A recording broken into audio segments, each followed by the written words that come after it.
Alright, this is what I'm going to be installing today. We had installed a boiler, Navian boiler. And the last few boiler installs I've had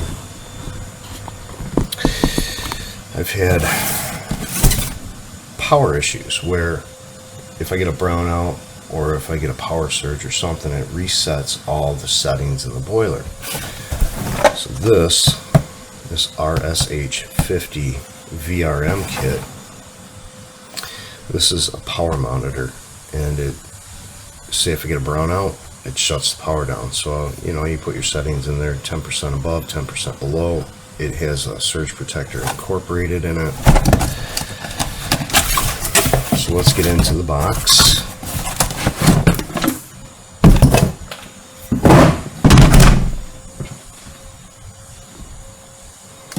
Here it is, watertight box, can be used outside.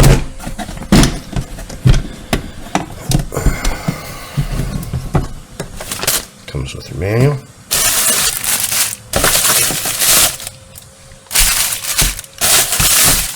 A lot of packing. Here's your mounting brackets. That's for your connections on your power monitor. Tighten them up. This is what's inside. You got your power monitor, your surge protector. So we're going to get this mounted right there, and I'll show you how to wire it up. What I'm going to do is I'm going to take power from here, run it up to the power monitor, and then I'll put another handy box right here. Or no, I'll just put I'll put the handy box with the plug right here.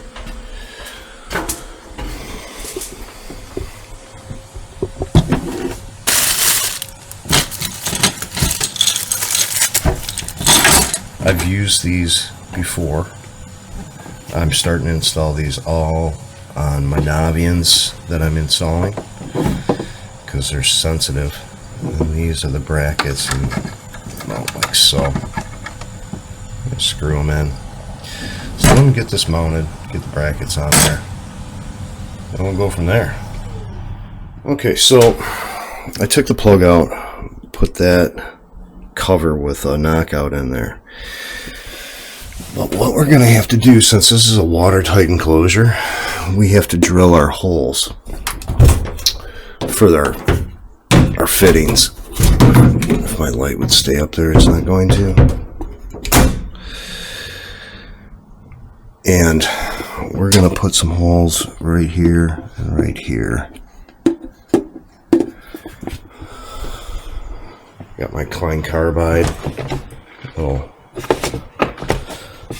hole cutter set I got from Klein, or bought it at the store obviously, but these things are amazing. They're for for your knockouts for half, 3/4, 1 inch. Thing works great. So let me get some holes in there.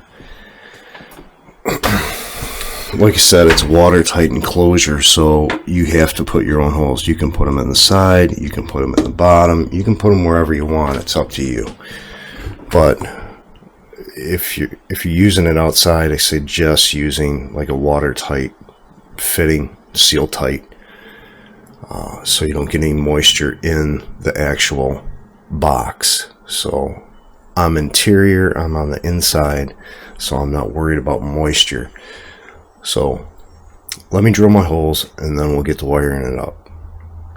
Let's see, we'll sit you down here. Not the best of lighting, but carbide bit. And we're gonna just drill some holes at the bottom here.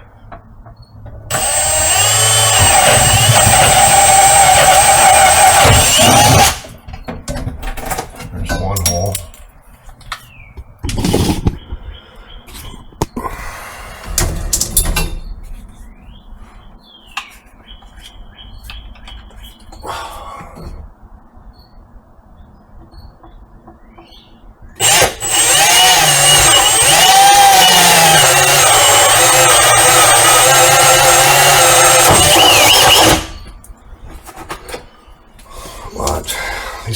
bits are a lot cleaner than, they make a lot cleaner hole than a hole saw.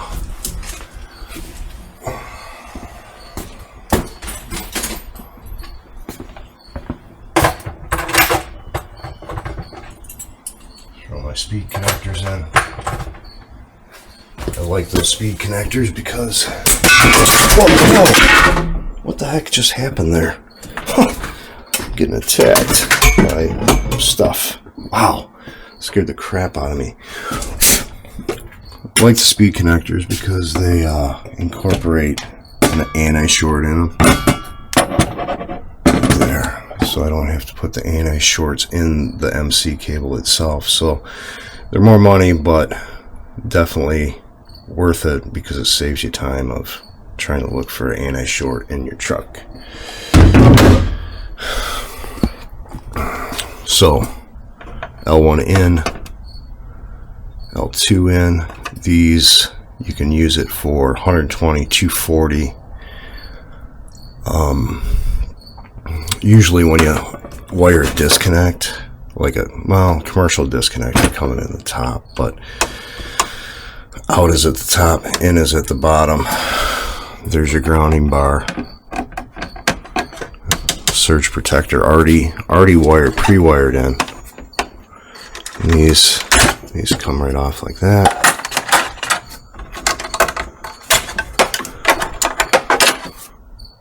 And then you got your Allen wrench for your connectors there. I should just find a screwdriver that has that Allen hex head. So let me get the wiring it up. Alright. Plug on the wall. Power supply coming in. We're gonna go to in. This is L1 in.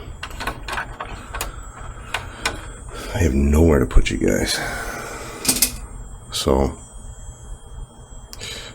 let me get a head mount and maybe I can get you on a head mount. Alright, no head mount, but when you are, these come factory, you gotta unscrew them. When you unscrew them, you can see the slot up there, right there. When you put the wire in, keep it to the front side of the slot and then tighten it down. I didn't have a head mount, so I can't get you on the head mount. Give me a few more minutes and we'll get this thing started up. And I'll run through settings. So, let's see. We have power coming in to the bottom, in L1, L2, and then we have power going out to our plug. That's coming out here, L2 and L1 out. When this thing starts up, initially or after a power outage, it takes 4 minutes to reboot. So I'm going to get power to it, we're going to reboot it, but it's going to come up with an alarm because it's set from the factory for 240 volts. And I got a lawnmower behind me. So let's do that. We'll get it turned on and I'll show you how to program it. Turned on. Oh, there's our voltage right now, and it's in alarm.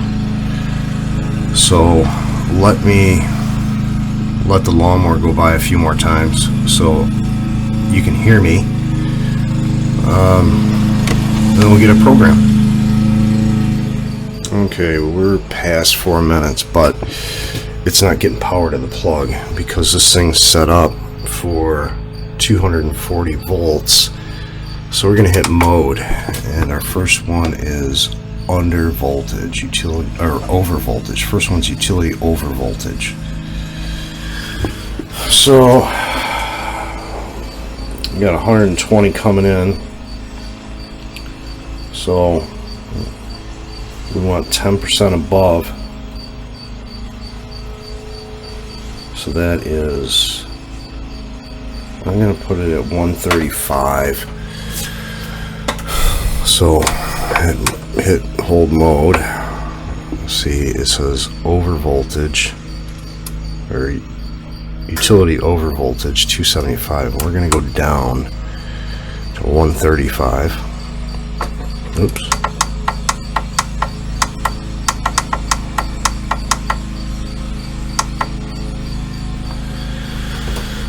Not the best lighting. 135. And then what we'll do is we'll hit mode again. We'll set up utility low voltage, which will be 108. 10% down, or 10% up.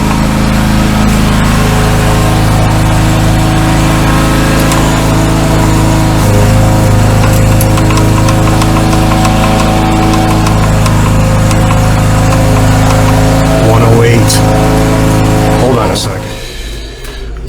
We set the over voltage up, the under voltage, in a predetermined time that you can set.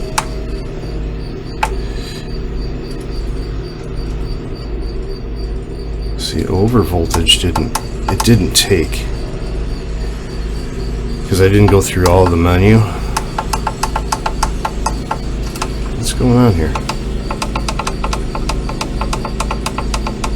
Because I had to cut you off for the lawnmower. Mode 108, that held. Delay, okay, 2-minute delay. So power comes back on, it's got a 2-minute delay before it starts it up. Avoiding the lawnmower again. So it's got a 2-minute delay before it starts back up. No, delay between 5 and 60 seconds. Oh, load disconnected. 2 seconds for a load disconnect. Under or over voltage. And then 240 seconds for it to turn back on. That's what it is, the SP restore power.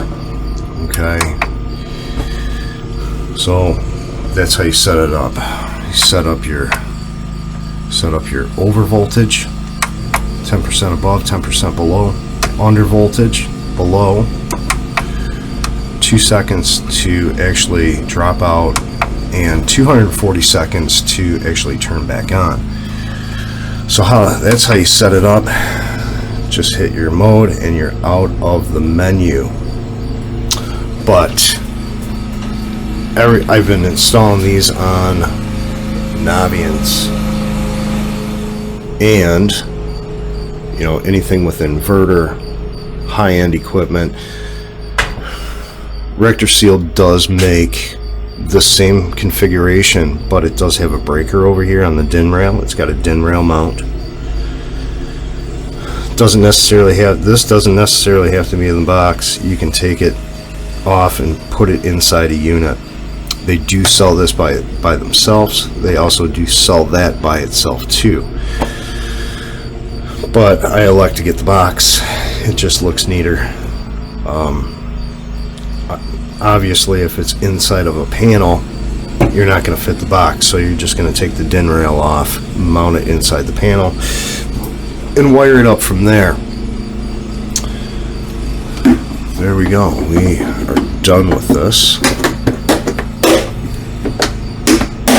Before the lawnmower came back. So that's how it looks.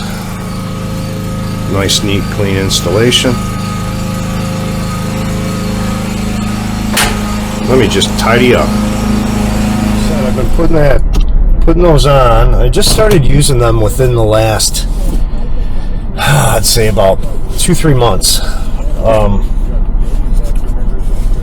And also we've had like in our area, probably in every area that's had storms, you know, I mean, it's definitely a necessity to have with brownout protection and surge protection.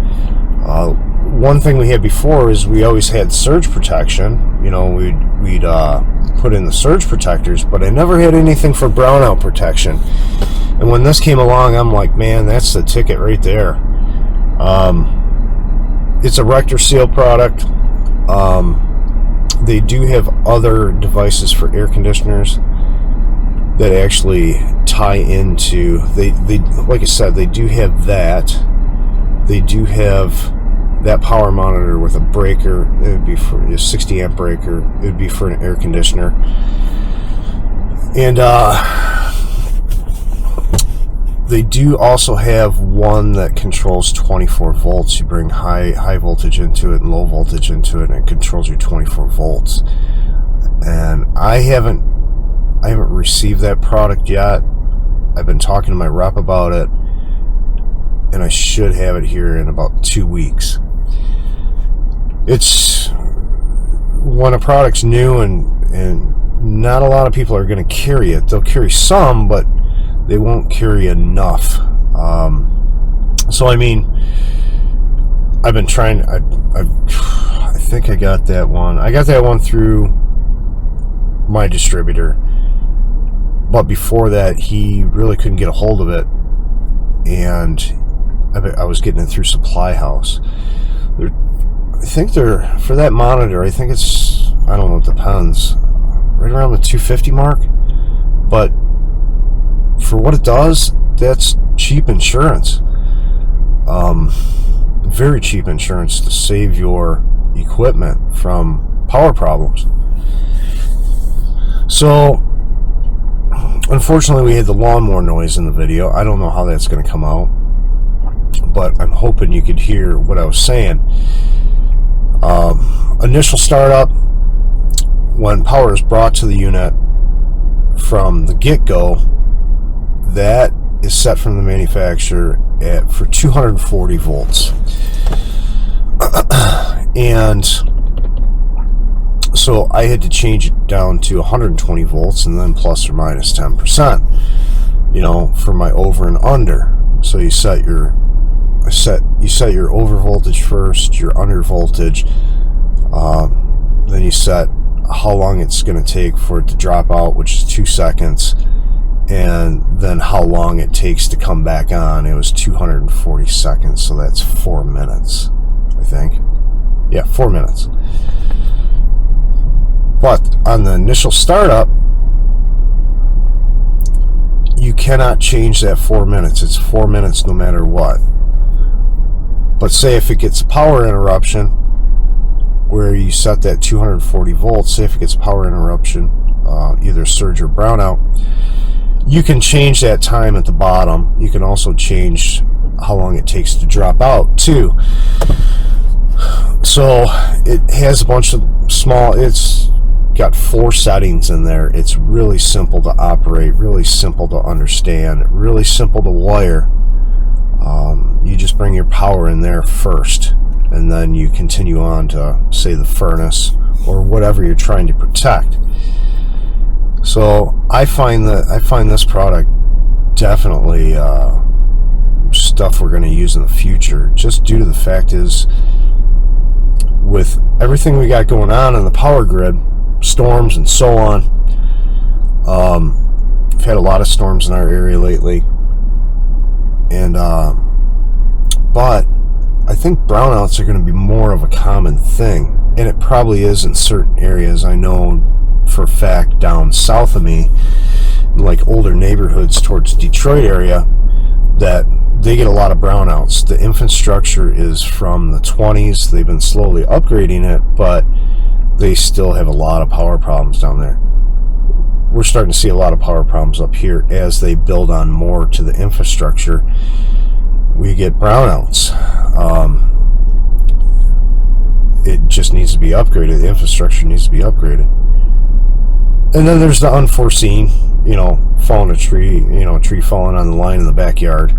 That's surge protection. But I really like the brownout protection of the whole thing. Say if I was to lose a leg, say I blew a fuse. Some of these lines coming in have fuses at the top, at the the drop where the power comes into the house. Say if I blow a fuse and I lost a leg of power, it would go into brownout protection because it's only got one leg of power, because it'll probably see problems on the other side, maybe the neutral side. I've had that happen before where, say they lost a ground wire going up to the pole, you get brownouts, voltage drops. I've seen that before. So, but that is it for this one, and I will definitely see you on the next one. Like and subscribe.